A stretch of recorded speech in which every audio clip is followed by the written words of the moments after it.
कौन है आप? मुझे आपसे भय लग रहा है। आप मेरे भैया नहीं हो सकते। सही कहा तूने। जो मेरे विनाश को जन्म दे, उस कुल घातिनी से मेरा कोई संबंध नहीं। महाराज, रक्त के संबंध क्रोध की अग्नि में मत झुलसाइए। जिस बहन को आपने बचपन से आज तक इतना प्रेम दिया, क्या वो आपके विरुद्ध किसी षड्यंत्र में सहायक हो सकती है? भला हमारी संतान आपका विनाश क्यों करेगी? अपनी नवविवाहित बहन पर कृपा कीजिए महाराज। अपने पुरुषार्थ से आपने कितने असुरों को युद्ध में पराजित किया है। आज वो सब दरबारी बनकर आपकी सेवा करते हैं। ये महापराक्रमी कंस, यदि वो मायावी असुर आपको हानि नहीं पहुंचा पाए, तो ये आपकी बहन आपका क्या बिगाड़ सकती है? दया कीजिए महाराज, दया कीजिए। आप बीच में मत पड़िए कुंवर जी। सुना नहीं क्या? इसकी 8वीं संतान मेरा वध करेगी। जब मां ही नहीं बचेगी, तो 8वीं संतान के जन्म का तो प्रश्न ही नहीं उठता। यदि ऐसा है तो आप मुझे मार दीजिए। जब मैं ही जीवित नहीं रहूंगा, तो देवकी की संतान होने की संभावना ही समाप्त हो जाएगी। अपने बहनोई की हत्या का पाप मैं नहीं कर सकता। और बहन की हत्या का पाप कर सकते हैं? जिसे जीवन भर प्रेम दिया है, उसके प्राण लेने का अधिकार है मुझे। प्रिय भैया, यदि आपको इस विषय में इतना संदेह है, तो आप हमारी 8वीं संतान के प्राण ले लीजिएगा। बल्कि 8वीं संतान ही नहीं, उसका जन्म होने तक हमारी सभी संतानों का वध आप स्वयं अपने हाथों से कर लीजिए। स्वामी! हे मथुराधिपति,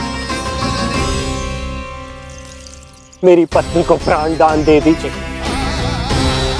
मैं महाराज शूरसेन का पुत्र वसुदेव आपको वचन देता हूं, अपनी 8 संतानों को जन्म लेते ही स्वयं आपके सामने प्रस्तुत करूंगा। अपनी 8 संतानों को जन्म लेते ही स्वयं आपके सामने प्रस्तुत करूंगा।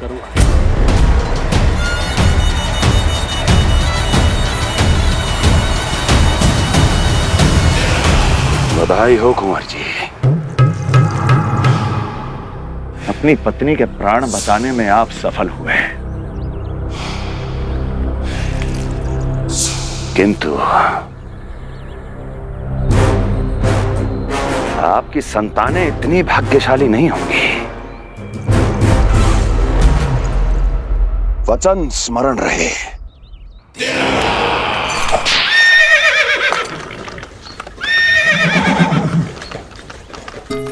इस तरह रक्त की प्यासी कंस की तलवार की छाया में देवकी और वसुदेव का वैवाहिक जीवन प्रारंभ हुआ। जब कंस की निर्ममता और वसुदेव के वचन का ये दुखद समाचार गोकुल पहुंचा, तो हे नारायण, अर्थात राजा वसुदेव यदि कंस के सामने गिड़गिड़ाते नहीं तो रानी देवकी के प्राण चले जाते। हाँ नंदराज, और अब वो दोनों कंस के महल में हैं, किंतु वो महल भी उनके लिए किसी बंदी गृह से कम नहीं है।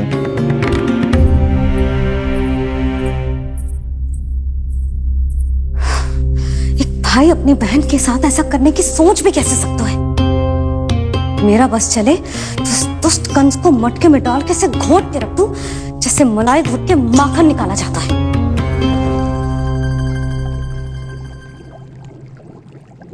ना, माखन ना, जे कंस तो कीड़ा है। इसे तो पटक पटक के ऐसे मारना चाहिए जैसे कीड़ा निकालने के लिए धान के गट्ठर को पटका जाता है।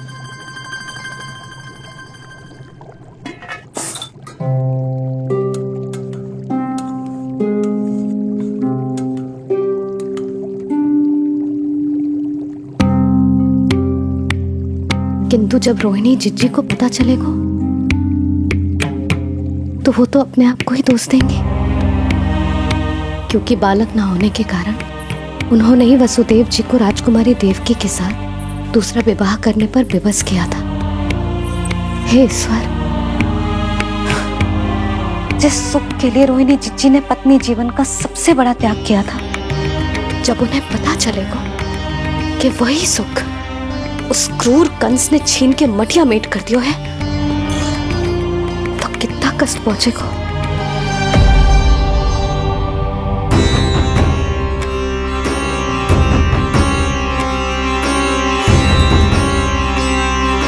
रोहिणी जीजी,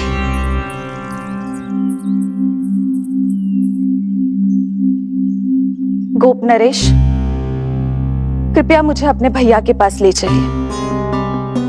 संकट के समय मुझे उनके साथ होना चाहिए। किंतु भाभी, पता चलो है वसुदेव भैया और देवकी भाभी कंस के महल में कड़े पहरे में रखे गए। पति पत्नी एक दूसरे का संबल होते हैं। कंस का पहरा कितना भी कष्टदायक क्यों ना हो, इस समय उन्हें और बहन देवकी को मेरी आवश्यकता है।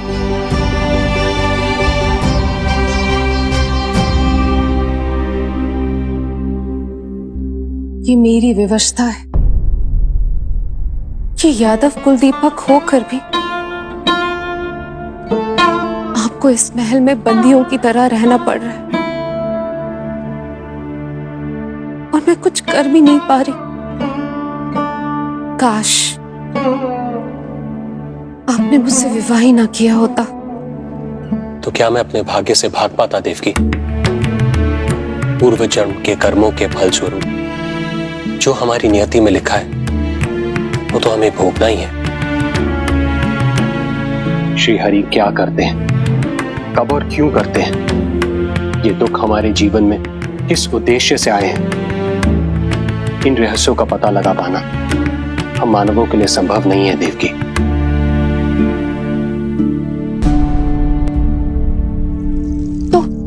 तो फिर चलिए यहां से भाग चलते हैं, कहीं ऐसे स्थान पर जहां भैया की छाया भी हम पर ना पड़ सके।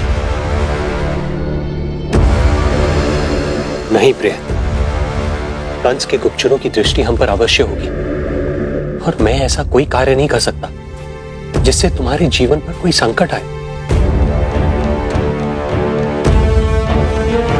और मैंने उन्हें अपनी सभी संतानों को सौंपने का वचन भी दिया है। अपना वचन मेरे लिए प्राणों से भी अधिक महत्वपूर्ण है देवकी।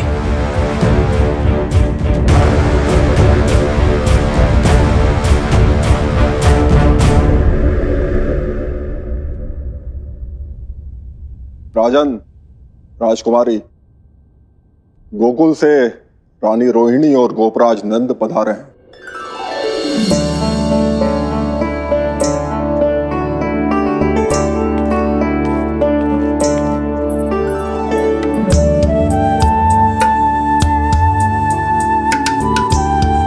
स्वामी,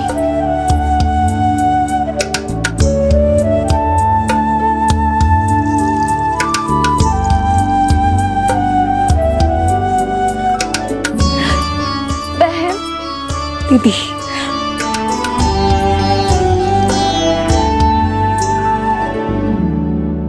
भाई नंद, जो आप हमारे लिए कर रहे हैं उसके लिए धन्यवाद शब्द बहुत छोटा है। मैं अपने भाग्य को स्वीकार कर चुका हूं। यदि यही श्री नारायण की इच्छा है तो यही सही।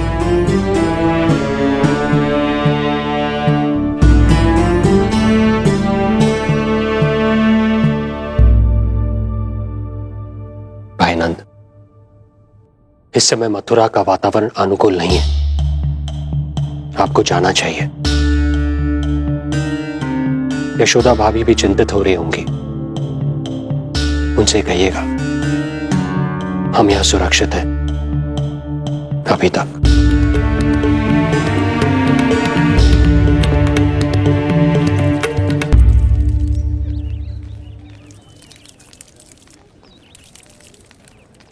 वसुदेव भैया का भाग्य पर भरोसा दिख। वे अपनी संतानों को कंस को अवश्य सौंपेंगे। हे ईश्वर, इतना कठोर वचन, जब इसे निभाने का कठिन समय आएगा तो कैसा अनुभव करेंगे वे? उनका हृदय तो चकनाचूर हो जाएगा।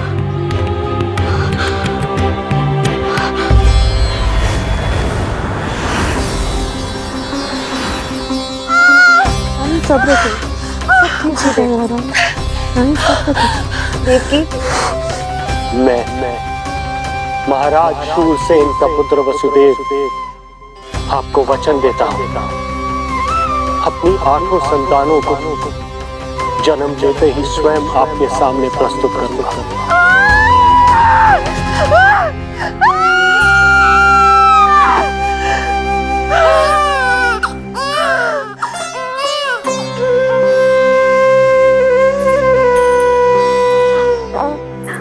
बधाई हो स्वामी, आपको पुत्र रत्न प्राप्त हुआ है।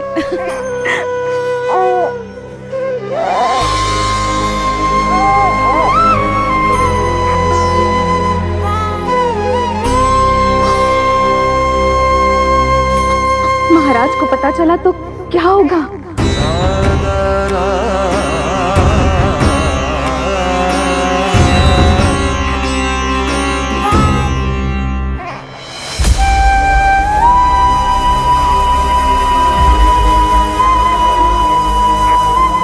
अपने पुत्र को इन हाथों में थामना। कितने वर्षों से इस पल की प्रतीक्षा कर रहा था मैं, और आज जब यह पल आया है, मेरी आंखों में दुख के आंसू हैं। एक पिता जब प्रथम बार अपनी संतान को गोद में उठाता है तो सबसे पहले यह सोचता है कि उसे क्या नाम दूं, उसका सुनहरा भविष्य कैसे सुनिश्चित करे। किंतु मैं वो भाग्यहीन पिता हूं जो अपने पुत्र का भविष्य मृत्यु के अंधकार में डुबोने जा रहा है। मैं इसे नाम देकर क्या करूंगा?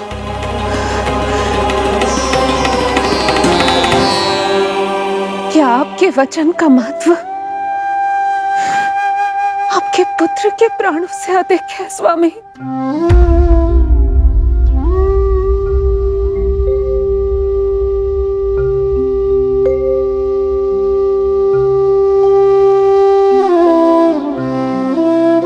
श्री नारायण का दूसरा नाम सत्य होता है देवकी। तुम ही कहो, मैं श्री नारायण से विमुख कैसे हो जाऊं? मुझे अपना वचन निभाना ही होगा। हृदय के टुकड़े टुकड़े क्यों ना हो जाए, मुझे इसे कंस तक ले जाना ही होगा।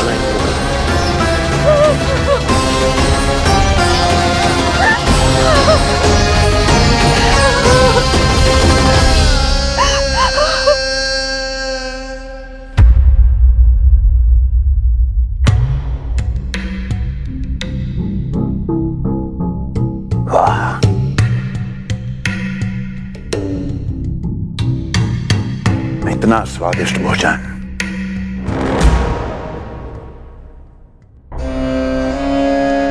किसी विशेष इच्छा की पूर्ति के लिए मुझे सम्मोहित तो नहीं करना चाहती?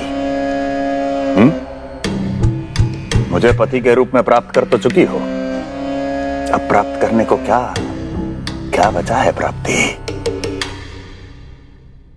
मैं प्राप्ति नहीं, अस्थि हूं स्वामी। प्राप्ति तो छुई मुई बनकर वहां खड़ी है। आप सदैव अपने विषय में ही सोचते हैं, कभी मेरे ओर भी निहारा कीजिए, तभी तो मेरा नाम सही से स्मरण होगा आपको। मैं अपने विषय में ही सोचता हूं, तभी तो 10 दिशाओं में मेरे नाम का डंका बजता है, मेरे साम्राज्य का विस्तार होता है, तभी तो मेरा अस्तित्व है। अस्थि स्मरण रहे, तुम हो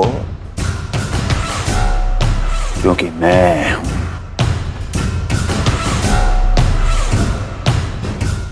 वन में यदि सिंह न हो तो उसके आश्रिति पर गीदड़ भी आक्रमण कर देते हैं।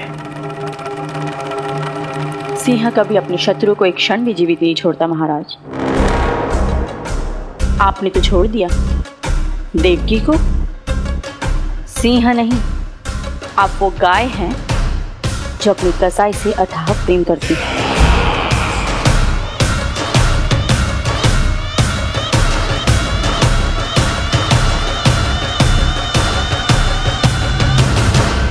सभी संतानों को जन्म लेते ही मेरे पास लेकर आएगा,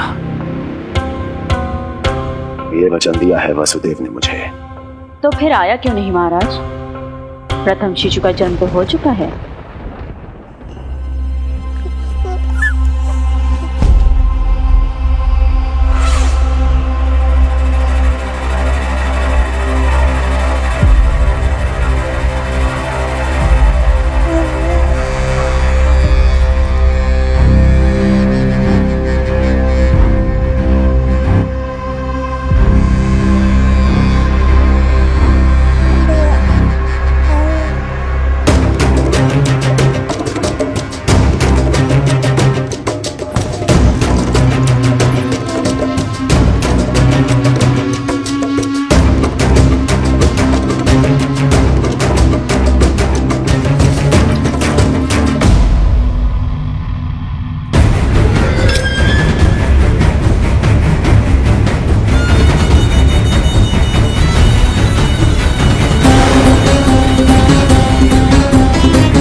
कृष्ण कुल के यादव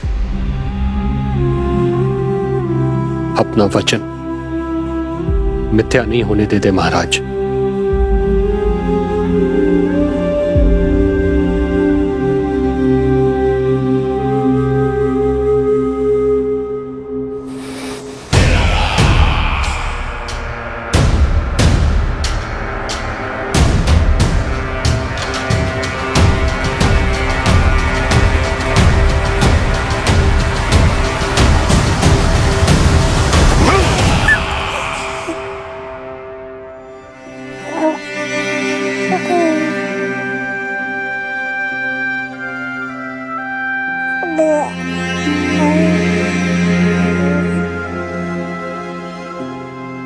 ये देवकी का पुत्र है, मेरी बहन जो मुझे प्रिय हुआ करती थी, उसका प्रथम पुत्र है ये, मेरा प्रथम भांजा।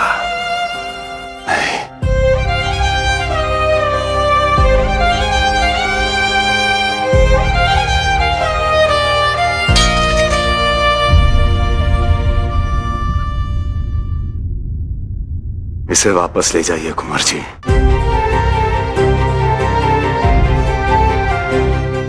देवकी की प्रथम संतान से मुझे कोई संकट नहीं।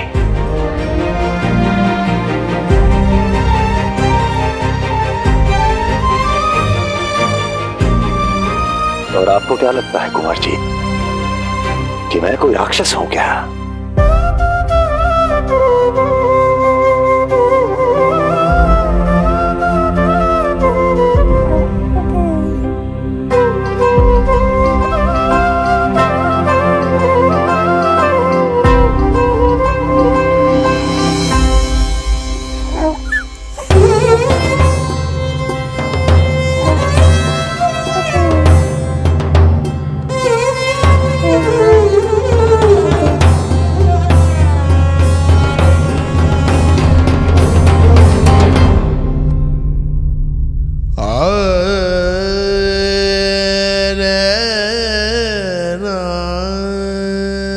तो उसे अपनी गोद पे भी नहीं उठा पाई थी दीदी। उसका वो सुकुमार मुख मेरी स्मृति से जा ही नहीं रहा। वो मधुर रुदन अभी तक मेरे कानों में गूंज रहा है। मैं तुम्हारी पीड़ा का अनुमान लगा सकती हूँ देवकी। मैंने उसे जन्म नहीं दिया था, फिर भी मेरे कान अभी तक उसके रुदन की ध्वनि सुन रहे हैं। क्योंकि ये अपनी माओ को पुकार रहा है। तुम्हारे भैया ने हमारे पुत्र को प्राणदान दे दिया देवकी।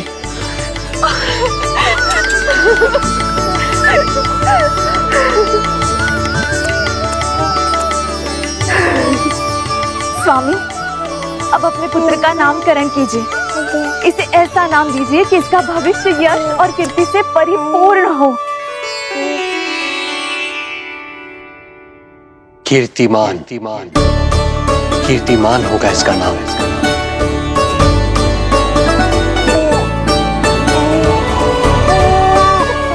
कीर्तिमान।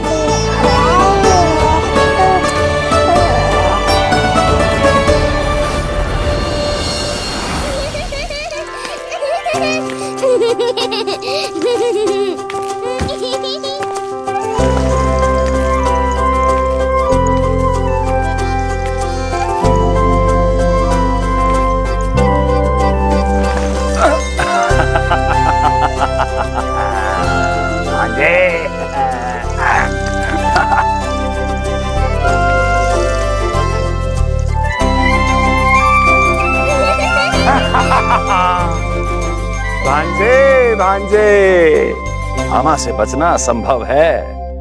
मामा जी, आपकी भुजाओं में कितना बल है, मुझे पीड़ा हो रही है। मेरा दूसरा हाथ पकड़ लीजिए। तुझे पीड़ा हो रही है? ये ले।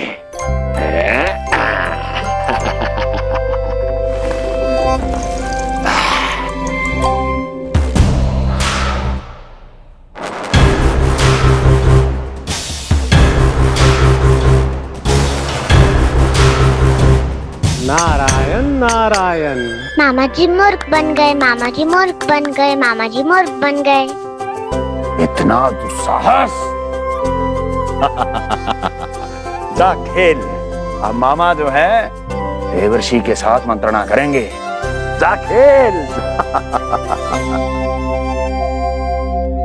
क्योंकि अत्यंत महत्वपूर्ण ना हो तो देवर्षि हमारे द्वार पर आने का कष्ट नहीं उठाएंगे। कहिए देवर्षि, कैसे आना हुआ?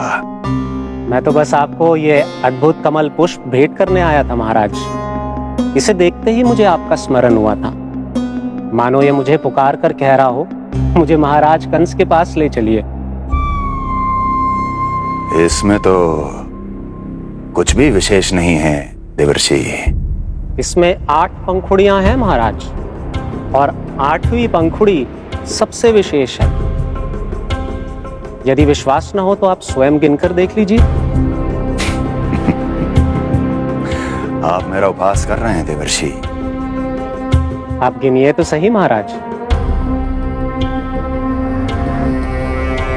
1 2 3 4 5 6 7 8। क्या आप निश्चित रूप से कह सकते हैं कि यही 8वीं पंखुड़ी है? विचार कीजिए महाराज। क्या आप बिना किसी शंका के कह सकते हैं कि कौन सी पंखुड़ी पहली है और कौन सी 8वीं? क्या आप पूर्ण विश्वास के साथ कह सकते हैं कि कौन प्रथम है और कौन अंतिम? फिर चाहे वो पंखुड़ी हो या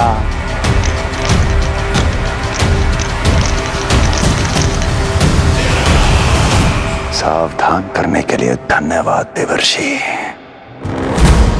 कंस के साथ धोखा करने वाले को अति भीषण दंड मिलेगा। भविष्य में ऐसी कल्पना मात्र से ही मेरे शत्रु भय से कांप उठेंगे। मथुरा नरेश, मैं तो मात्र पंखुड़ियों की बात कर रहा था। यदि आपने कुछ और समझ लिया है तो उसका उत्तरदायित्व मेरा नहीं है। नारायण नारायण।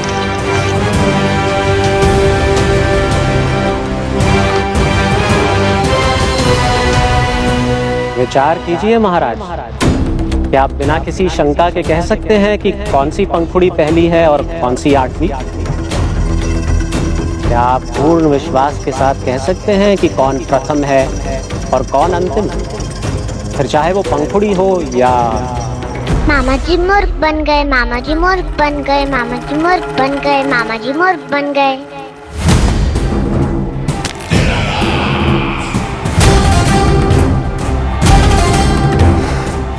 कंस को कोई मूर्ख नहीं बना सकता।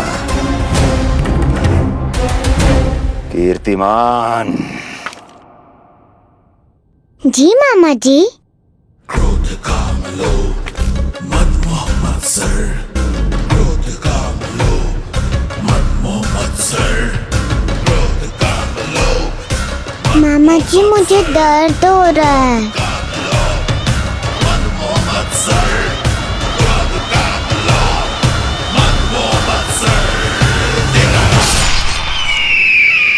स्वामी, ये कीर्तिमान के लिए कैसा लग रहा है? ये लीजिए स्वामी।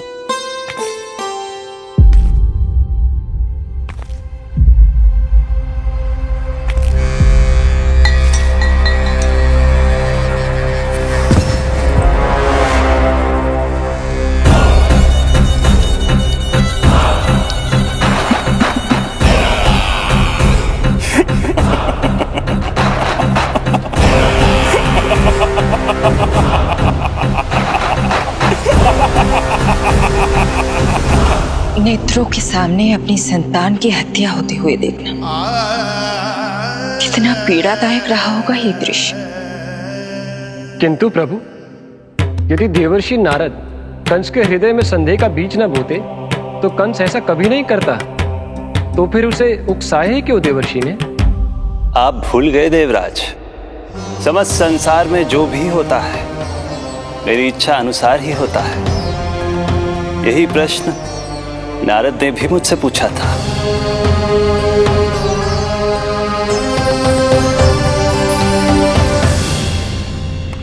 नारायण नारायण।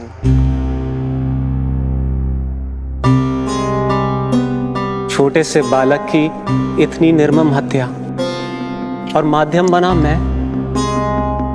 प्रभु, ये कैसी लीला है आपकी? अभी तो देवकी की 5 और संतानों की हत्या होना शेष है नारद। अब से कंस शिशुओं के जन्म लेते ही उनकी हत्या कर देगा। यदि जन्म के तुरंत बाद ही मृत्यु होनी है तो जन्म का लाभ ही क्या है प्रभु? यही विधि का विधान है नारद। कीर्तिमान और शेष 5 बच्चे श्रापग्रस्त हैं। जन्म के कर्मों के अनुसार अल्पायु होना उनकी नियति है।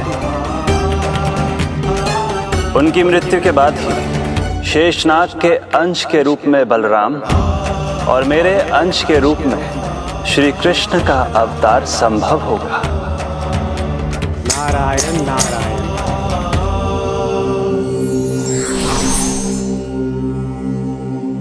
देवकी के पुत्र एक के बाद एक जन्म लेते रहे और उनकी हत्या कर कंस अपने पापों की संख्या में वृद्धि करता रहा। नहीं! मत मारो! मेरा पुत्र! मेरा पुत्र!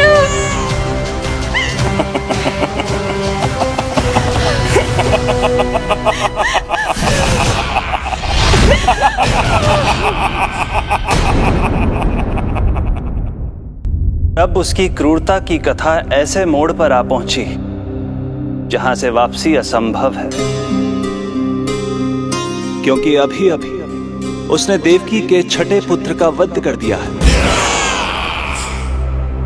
हे प्रभु, कितना दुर्दांत है ये कंस। किंतु एक ही जन्म में एक साथ 2 माताओं का पुत्र बनने में उसने आपकी सहायता कैसे की प्रभु? उसके भय ने उससे यह कार्य सहज ही करवा दिया देवराज। जन्म लेते ही माता देवकी के सभी पुत्रों की हत्या कर उसने मुझे विवश कर दिया है। अब जीवित रहने के लिए मेरे अवतार को माता देवकी की कोख से जन्म लेने के तुरंत बाद मैया यशोदा के पास गोकुल जाना ही होगा। और इस प्रकार कंस के कारण एक ही जन्म में दो माताओं का पुत्र बनने का आपका वचन सत्य सिद्ध होगा। आपकी लीला अपरंपार है प्रभु। आप सब अब निश्चिंत होकर जाइए। मेरे अवतार के जन्म होने की घड़ी अब निकट ही है। हम धन्य हुए प्रभु। हम धन्य हुए प्रभु।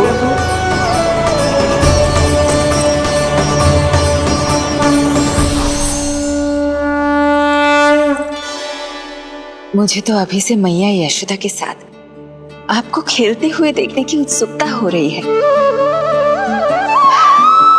उनकी प्रवृत्ति कितनी निराली है। क्रोध ना करो तो क्या करूं? देखिए इसकी सतानी, फिर चला गया सुलक्षणा के बगीचे में फूल खाने। और आपको तो पता है ना सुलक्षणा का, इतनी सी त्रुटि हो जाए पूरे गांव में बखान करने में कोई कमी ना रखती। और जी है कि अरे जब ग्वालिनों को पता चलेगा तो क्या कहेंगी? यही ना कि जसोदा अपने बच्चे को खाना ना देती, भूखा रखे है। सुनो जी, मैं तो कहती हूँ अब ब्याह करा देते इसका। अब वो ही ध्यान रखेगी इसका। केवल पत्नी सुधार सकती है तुझे।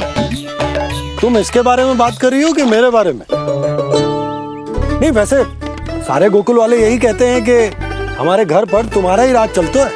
हे नारायण, ये परिहास की बात है क्या? मैं इतना दबा के रखती हूँ क्या आपको? यशोदा, हास की बात थी। रामू के कारण मुंह से निकल गई। तुझसे तो मैं बात ही ना करूंगी। कर अपने मन की।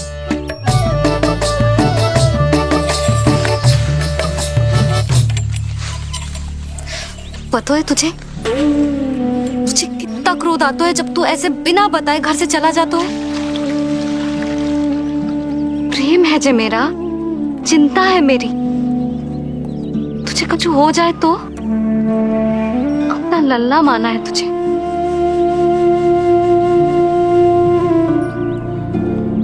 मेरे भाग्य में तो मां बनना लिखो ही ना है।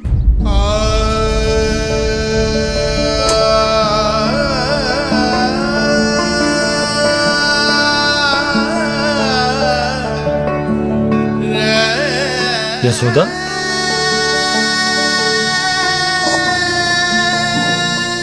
आपको पता है जब मैं छोटी थी इसके जैसी चंचल थी। गांव वाले कहते थे एक बार बड़ी हो जाएगी अपने आप ठहराव आ जाएगा। ना आयो। फिर बड़े बूढ़े कहने लगे चिंता की कछु बात ना है, एक बार शादी हो जाएगी सब ठीक हो जाएगा। ना हुआ। फिर सबन ने कही एक बार बालक हो जाने दो, गोद भर जाएगी अपने आप परिपक्व हो जाएगी। पर गोद तो भरी ना मेरी।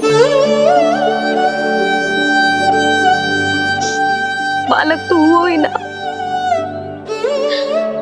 उस पर जब जे भी भाग जाता है तो मुझे रह रह के यही स्मरण होता है कि कमी मुझ में ही है।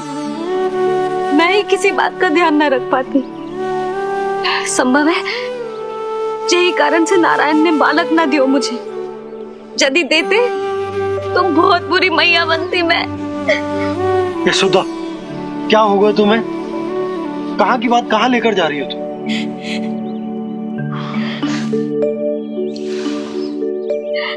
बालक अवश्य होगा हमें, और बहुत अच्छी मैया बनोगी तुम। बस नारायण सही समय की प्रतीक्षा कर रहे हैं।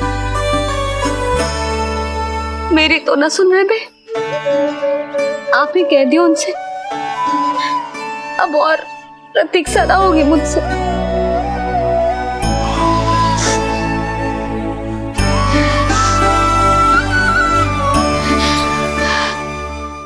प्रतीक्षा तो अब मुझसे भी नहीं हो रही मैया।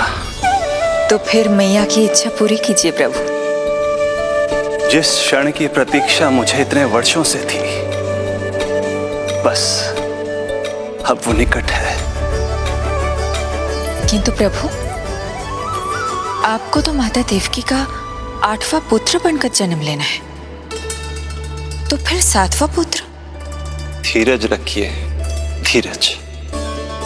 आपको तो ज्ञात ही है, मेरे यहां देर है, अंधेर नहीं। मैं यहाँ तुम दोनों पर आश्रित हूँ यशोदा। भोजन, सुरक्षा, परिवार का अपनापन सब कुछ दिया है तुमने मुझे, किंतु मेरा दुख मुझे एक क्षण भी चैन लेने नहीं देता। मेरे स्वामी और बहन देवकी कितने ही वर्षों से कंस की काल कोठरी में बंदी है।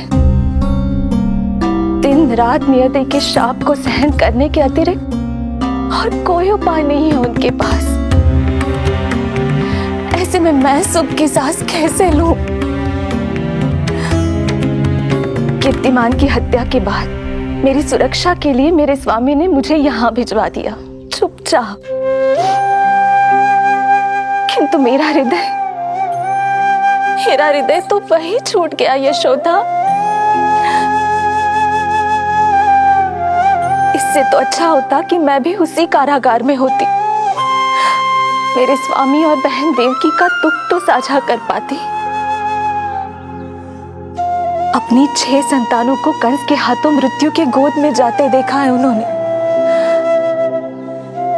अब तो मुझे उस क्षण की कल्पना से भी डर लगने लगा है, जब देवकी अपने 7वें पुत्र को अपने गर्भ में धारण करेगी। भय से भविष्य नहीं टलता, होनी होकर ही रहती है। समय बीता और देवकी के गर्भ में 7वें पुत्र का आगमन हुआ। क्या इसका भी भविष्य वही होगा जिसके भाइयों का हुआ था? इस बंदी गृह की दीवारें, प्रत्येक ईंट, प्रत्येक पत्थर, यहां तक कि यहां की वायु भी उस कंस की बंदी है। अब तक तो उसे सूचना भी मिल चुकी होगी। वो निर्दयी, क्रूर प्रतीक्षा कर रहा होगा कि कब तुम्हें प्रसव हो और कब उसकी तलवार हमारे नन्हे शिशु, हमारी 7वीं संतान का रक्त पिए।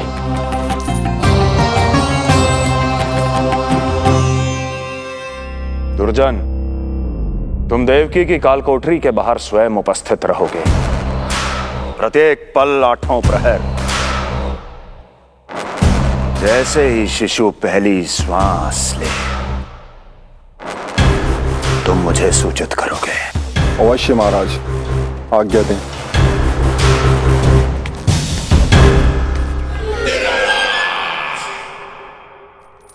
कुछ कीजिए स्वामी, कुछ कीजिए। मैं नहीं चाहती कि ये अपनी प्रथम श्वास इस बंदी गृह में ले। देवकी, विवशता से मेरा कलेजा भी फटा जा रहा है, किंतु इस काल कोठरी में बंद मैं कर ही क्या सकता हूं? किंतु इस सृष्टि के पालनहार, जगत की नियंता श्री हरि तो कर सकते हैं, तो फिर क्यों नहीं करते वो कुछ ऐसा कि कम से कम मेरी इस संतान का अंत उतना दुखद ना हो जैसा अन्य संतानों का हुआ था। क्यों नहीं करते वो कुछ? अरे क्यों नहीं करते? बताइए ना स्वामी, क्यों नहीं करते वो? क्यों नहीं करते? जो देवी भविष्य में मेरी मां बनने वाली है, उनकी करुणा भरी पुकार को मैं व्यर्थ कैसे जाने दे सकता हूं? कंस के राक्षस तत्व के अंत के लिए ऐसी माया की आवश्यकता है जो मेरी लीलाओं को क्रियान्वित भी कर दे और उसे भनक भी ना पड़े। ऐसी क्षमता और माया किसके पास है प्रभु?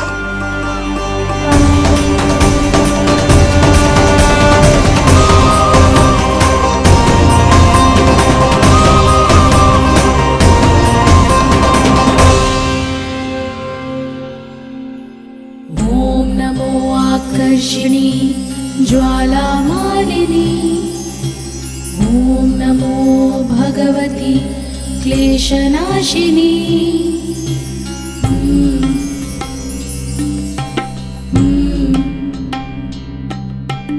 ओम नमो योगमाये सर्वमोहिनी, ओम नमो योगमाये सर्वर। आज्ञा दीजिए प्रभु। माता देवकी का गर्भपात करके उस संतान को रानी रोहिणी के गर्भ में स्थापित कीजिए देवी।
योग माया ने अपना कार्य पूर्ण किया। सुबह सूर्य की रश्मियां देवी रोहिणी को ऐसा संदेश सुनाएंगी जिसे सुनकर वो प्रसन्नता से झूम उठेंगी।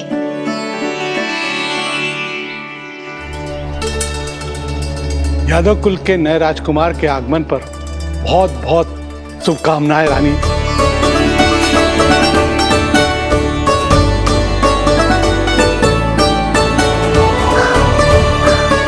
यशोदा, मैं माँ बनने वाली हूँ। यशोदा, सुना तुमने? चिच्ची, मैं माँ बनने वाली हूँ।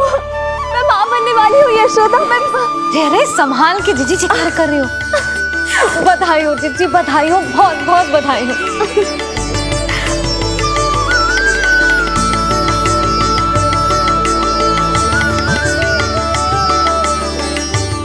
विधि का विधान भी विचित्र होता है।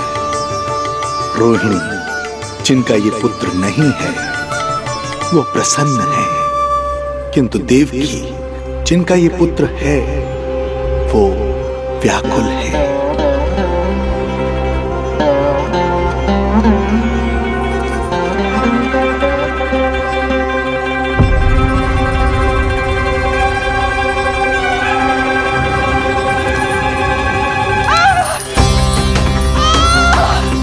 क्या हुआ देवकी? तुम ठीक तो हो? स्वामी, स्वामी मेरा पुत्र, स्वामी हमारा पुत्र चला गया। स्वामी हमारा पुत्र चला गया। धीरज धरो देवकी, संभव है यही श्री हरि की इच्छा हो। किंतु मैंने उनसे ये तो नहीं मांगा था ना स्वामी। मैंने कहा था हमारा पुत्र यहाँ श्वास न ले, इसका ये अर्थ नहीं था। क्यों किया नारायण ने ऐसा? क्यों किया?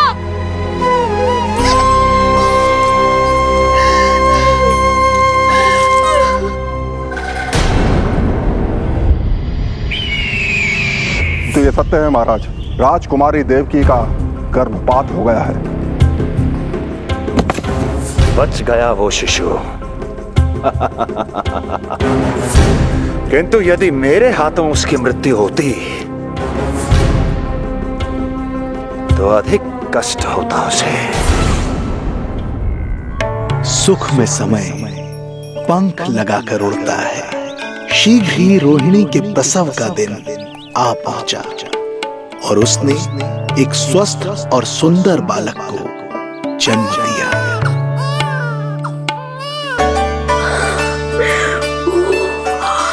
लो जिज्जी, संभालो अपने लल्ला को, जी भर के निहार लो इसे।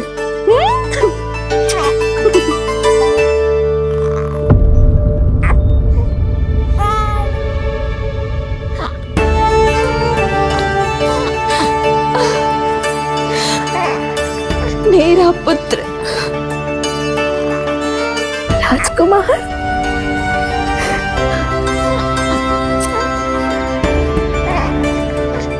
अच्छा जीजी, मैं तनिक इनको भी सूचना देकर आती हूँ। वसुदेव भैया तक भी तुझे शुभ समाचार पहुंचानो है।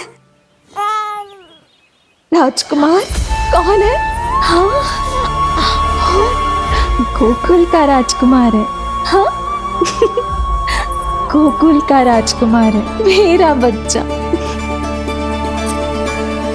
बल तो इतना है कि पूछो ही मत आप। एक बार उंगली पकड़ लेना तो उसके बाद छुड़ाना अत्यंत कठिन हो जाता है। और दृष्टि ऐसी कि एक बार में मन मोह ले। भगवान श्री राम की भांति सबको प्रसन्न रखता है। बस तो फिर उसका नाम बल राम रखना। तो फिर उसका नाम बल राम रखना। देवकी, बधाई हो, तुम छोटी मां बन गई। भैया, आप दोनों कछु चिंता न करियो। बलराम का लालन पालन मेरा उत्तरदायित्व है। उसे कछु कमी ना होने दूंगा मैं।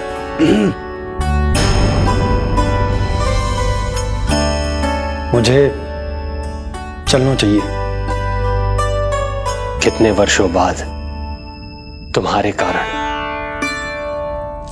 शुभ समाचार मिला है हमें। श्री नारायण हमेशा तुम पर कृपा बनाए रखे।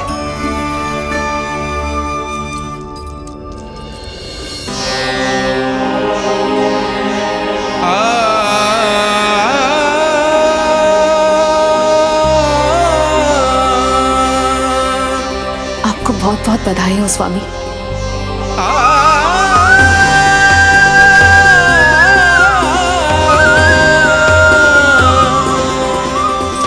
देवकी, क्या हुआ?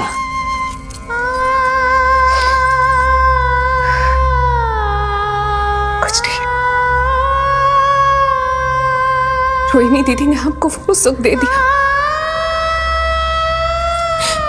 जो मैं कभी ना दे सकी। उन्होंने आपको संतान दे दी, किंतु मैं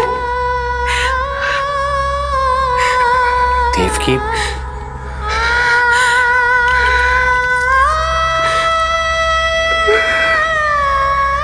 इस समय जो व्यथा माता देवकी की है, वही पीड़ा माता यशोदा की भी है। माता देवकी की ममता अपनी सभी संतानों को खोने की वेदना से त्रस्त है, तो माता यशोदा की ममता संतान ना होने के संताप में झुलस रही है। सत्य कहा देवी, मुझे आभास हो रहा है मैया यशोदा का हृदय मुझे अपनी गोद में खिलाने के लिए कितना व्याकुल है।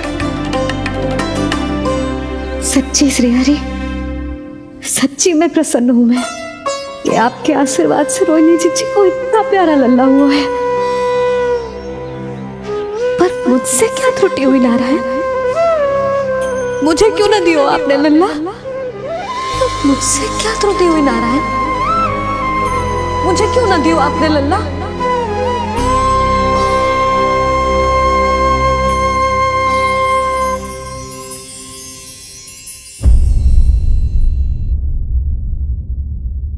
यशोमती मैया के नंद लाला।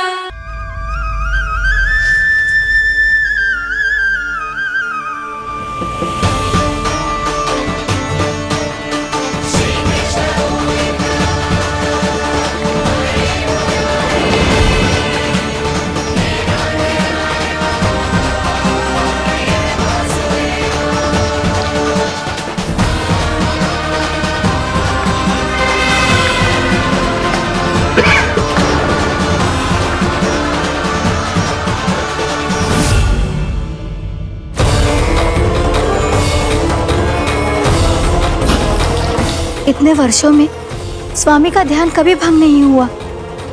क्या अचानक क्या हो गया इन्हें? स्वामी, महाराज, महाराज संभालिए अपने आप को।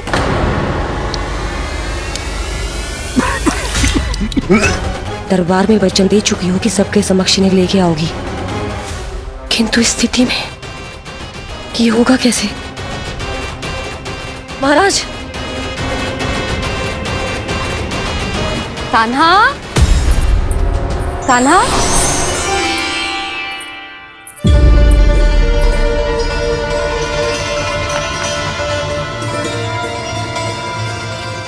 कान्हा,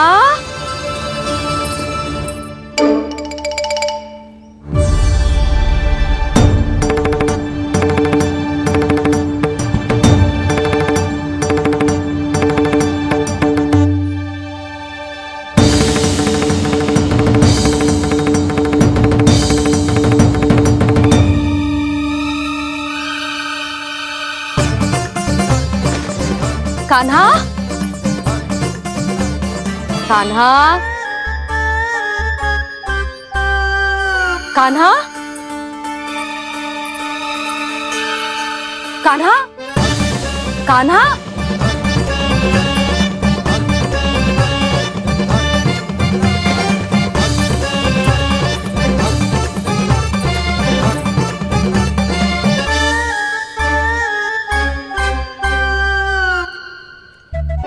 कान्हा,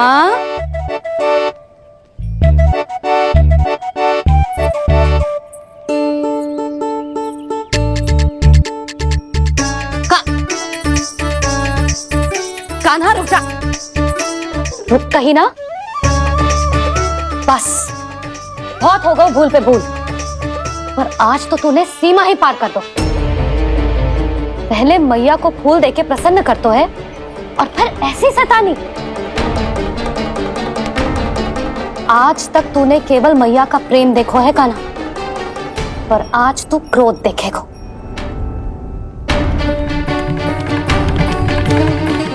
मैया, चल भीतर, चल।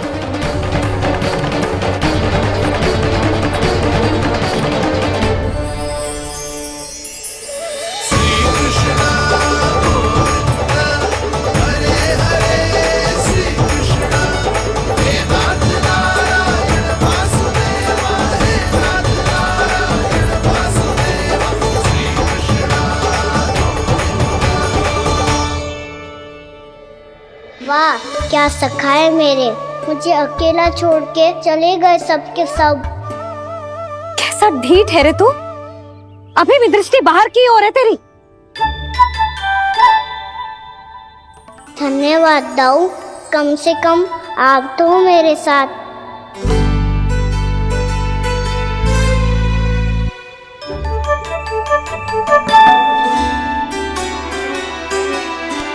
बहुत पंख लग गए ना पाँव में। चुपचाप बैठ और कान खोलकर मेरी बात सुन।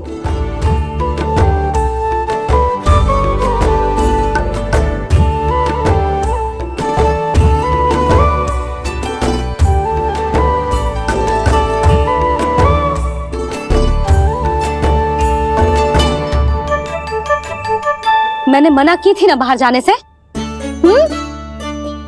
आज्ञा का पालन करना आता है कि ना? पर मैया, आज्ञा पालन क्या होता है? इतनी सी बात भी मैं समझाऊं तुझे?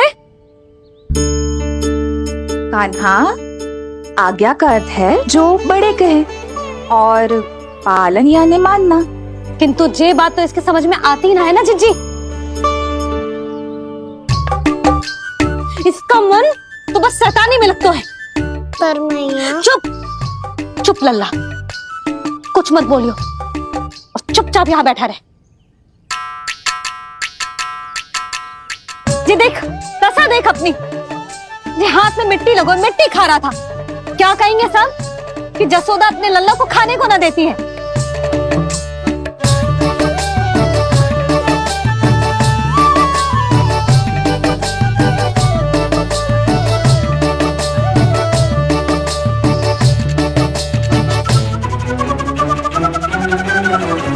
कुल्ला कर।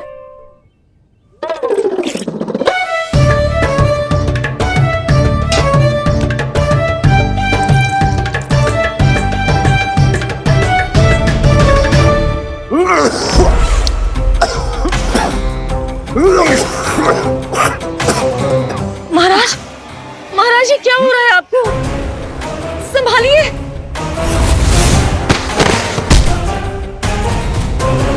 आपको क्या हुआ है महाराज? और आपके मुंह में ये मिट्टी कहाँ से आई? मिट्टी कोई खाने की वस्तु है भला? हाँ? और मैंने मना करने पर भी बाहर गए और मैं पकड़ने आई तो भागने लगो। अब कछु बोलेगो भी कि चुप रहेगो?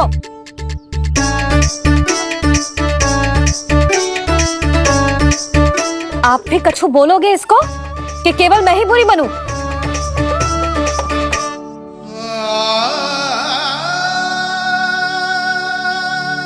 सुनाई दे रहा है कि ना?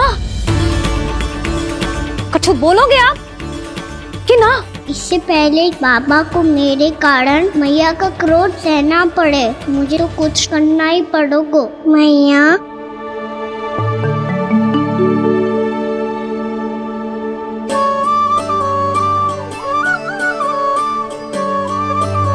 वैसे तो मुझे चुपचाप बैठ के आज्ञा पालन करना है, पर आप आज्ञा दे तो मैं आपसे क्षमा याचना कर लूं। वाह, पहले भूल पे भूल और फिर जे क्षमा याचना, इसकी कोई आवश्यकता ना है। खाना क्षमा मांगने के लिए केस नहीं, कान पकड़ते हैं, वो भी दाएं हाथ से बायां कान, बाएं हाथ से दायां कान।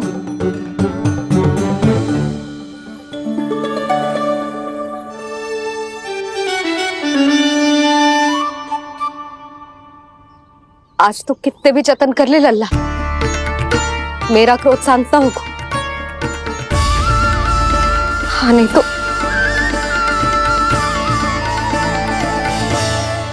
बड़ी माँ, बाबा सहायता करो ना।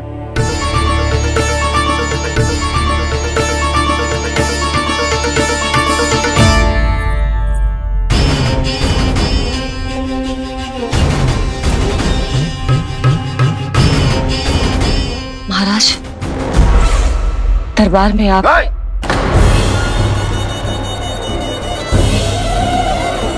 क्षमा कीजिए, हम आपकी तपस्या में विघ्न नहीं डालना चाहते थे। अब आज्ञा दीजिए।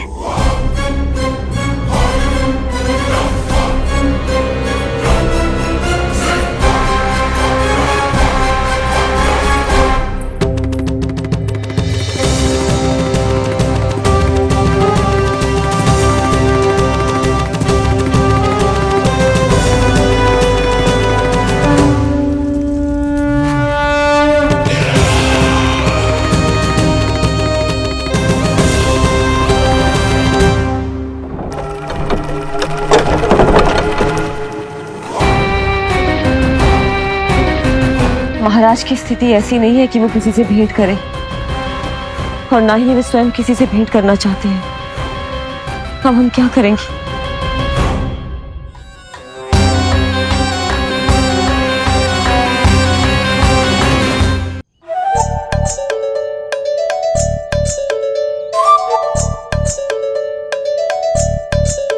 जब तक छोटी माँ ना कर तब तक तू ऐसे हिल भी नहीं सकता था ना। अब क्या करेगा तू? क्या कर रहा है तू? कुछ समझ में नहीं आ रहा, बोल के बता ना। ओहो दाऊ, इतना भी नहीं समझते। भैया ने चुपचाप बैठने की आज्ञा दी है ना, आज्ञा पालन कर रहा हूँ। कैसे बोलूं? कर, अच्छे से कर। और मुझे क्या संकेत दे रहा था ये तो बता। तनिक देख के बताओ ना दाऊ, भीतर क्या हो रहा है? ना ना, तू मुझे भी फंसवा देगा। आप मेरे दाऊ हो ना, मेरे अच्छे वाले दाऊ हो ना, मेरे प्यारे वाले दाऊ हो ना। आप मेरी सहायता नहीं करोगे तो कौन करेगा? अच्छा अच्छा ठीक है, पर स्मरण रखना, कभी मैं फंसू तो तुझे भी मेरी सहायता करनी पड़ेगी।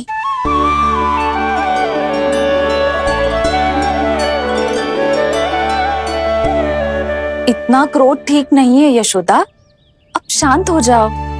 बालक है वो, छोटी मोटी भूल तो करेगा ना। आप दोनों मुझे समझाने का प्रयास मत करो।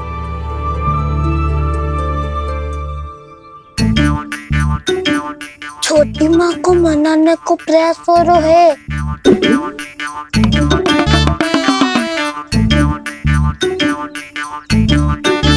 यशोदा, कितने वर्षों से लल्ला घर के बाहर ना गए। जब उसके सखा संसार के बारे में उसे भिन्न भिन्न बातें बताते होंगे, उसे नदी पहाड़ पशु पक्षी पेड़ पौधे इन सब की कथाएं सुनाते होंगे, तो उसका भी तो कितना मन ललचाता होगा ना घर के बाहर जाने को। और जो बाहर जाके जो संकट में पड़ जाता है उसका क्या? इतने वर्षों से गोकुल में कोई अनहोनी कोई दुर्घटना ना घटी। यशोदा, मेरा तो यही मानना है कि अब हमें लल्ला को घर के भीतर और बंद ना रखना चाहिए।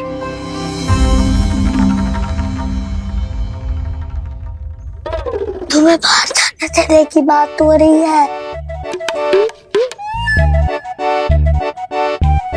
बाहर पांव धरते तो वो मिट्टी खाने लगो, और आप कह रहे हो बाहर जाने दो।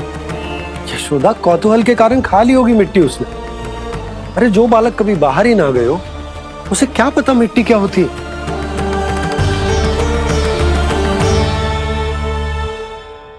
यशोदा, माँ की ममता और मन की चिंता दोनों समझती हूँ मैं। मैंने भी तो बलराम को कितने समय तक घर में ही बंद करके रखा था। तब तुम्ही ने समझाया था मुझे, बस अब वही बात तुम्हें समझनी है। मैं जानती हूँ तुम कान्हा की सुरक्षा चाहती हो, पर अब यही सुरक्षा उसके विकास में बाधा बन रही है यशोदा। जब प्रतिबंध अधिक हो जाए तो बाल मन में उसे तोड़ने का भाव पनपने लगता है। हो सकता है कान्हा ने आज तुम्हारा वचन इसीलिए तोड़ा हो। तुम जानती हो कान्हा इतने प्रश्न क्यों करता? क्योंकि उसे उत्तर चाहिए, और उसके लिए उसका बाहर जाना, इस संसार को स्वयं अपनी आंखों से देखना आवश्यक है। यशोदा, सब कुछ समझाने या बताने से नहीं समझता, स्वयं अनुभव करना पड़ता है, तभी हो पाता है संतान का संपूर्ण विकास।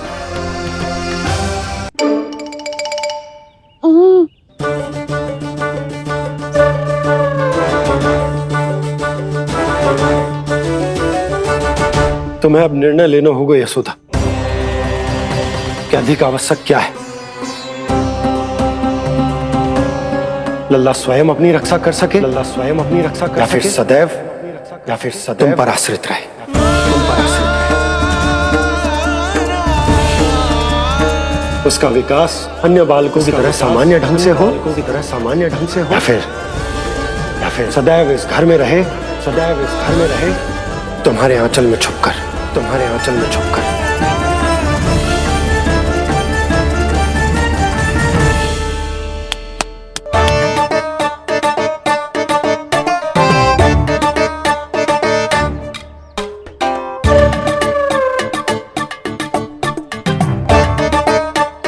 यहाँ क्या कर रहा है?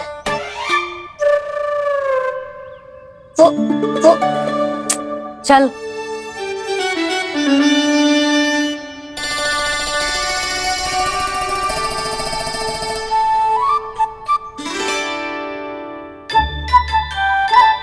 बहुत मन है तेरा बाहर जाने का? बोल। ना तो। तेरे बाबा और बड़ी माँ को लगता है कि मुझे तुझे बाहर जाने देना चाहिए, किंतु मैं बड़ी दुविधा में हूं लल्ला। इसीलिए मैंने निर्णय लिया है कि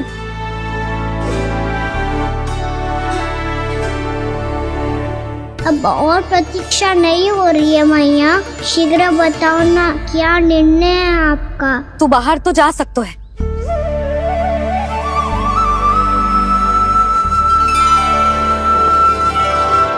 पर एक वचन देना पड़ेगा।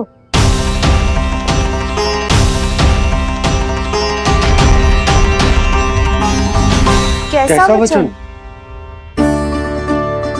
यही कि लल्ला केवल उतनी ही दूर जा सकता है जहां तक हम दोनों को एक दूसरे का स्वर सुनाई दे।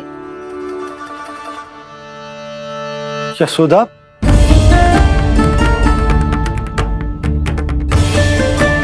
स्वीकार है तो ही आज्ञा मिलेगी, ना तो ना। पर मैया मुझे कैसे पता चलेगा कि आपका स्वर कहाँ तक सुनाई देता है?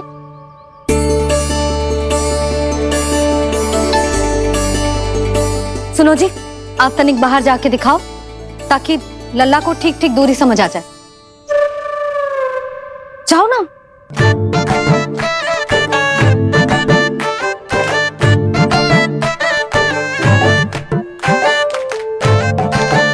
सुनाई दे रहा है कि ना? हाँ हाँ सुनाई दे रहा है।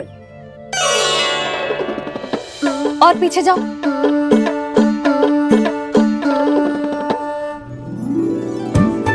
और जाओ।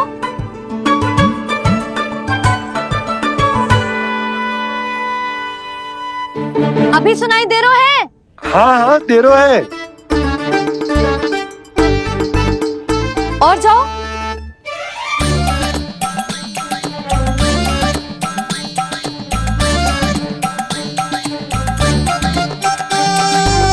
अभी सुनाई दे रहा है? हाँ।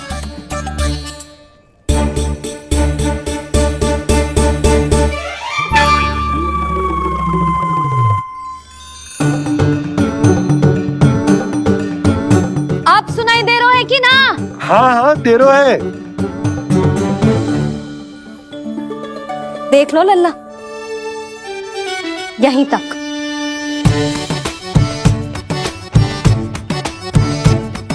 ये बाहर जाना थोड़ी हुआ मैया। समझ गयो? हाँ, बस इतनी दूर जा सकता है तू। यशोदा, परंतु इतनी दूर में बाहर जाना थोड़ी ना हो। अभी के लिए बस इतनी दूर जाने दूंगी मैं। स्वीकार ना हो तो बता दो।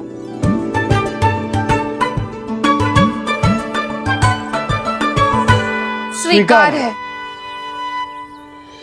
आप सबके स्वीकार करने से कछु ना होगा। जिसे आज्ञा चाहिए उसको स्वीकार करना पड़ेगा। इससे पहले कि मैया अपना मन बदल दे। बोल।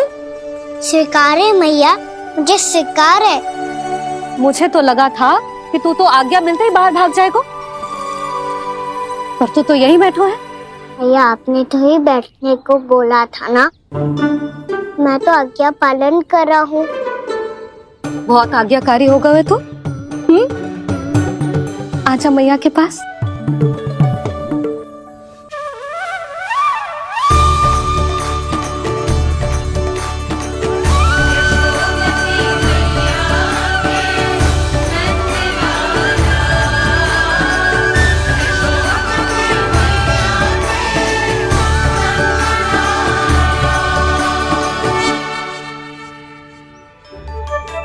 यशोदा,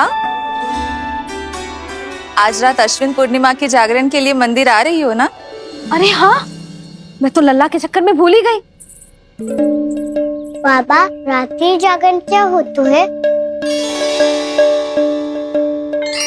हम पूरी रात जाग कर जब प्रभु का भजन करते हैं उसे जागरण कहते हैं।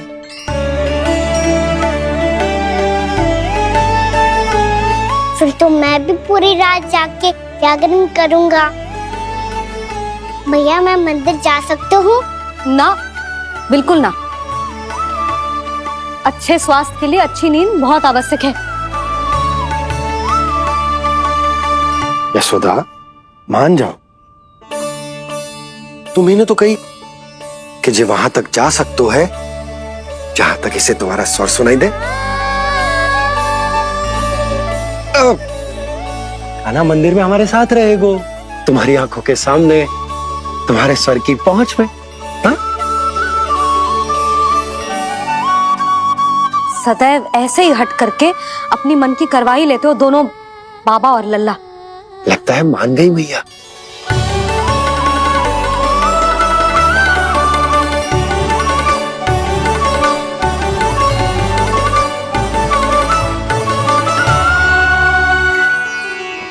मैं मंदिर जाऊंगा, मैं मंदिर जाऊंगा।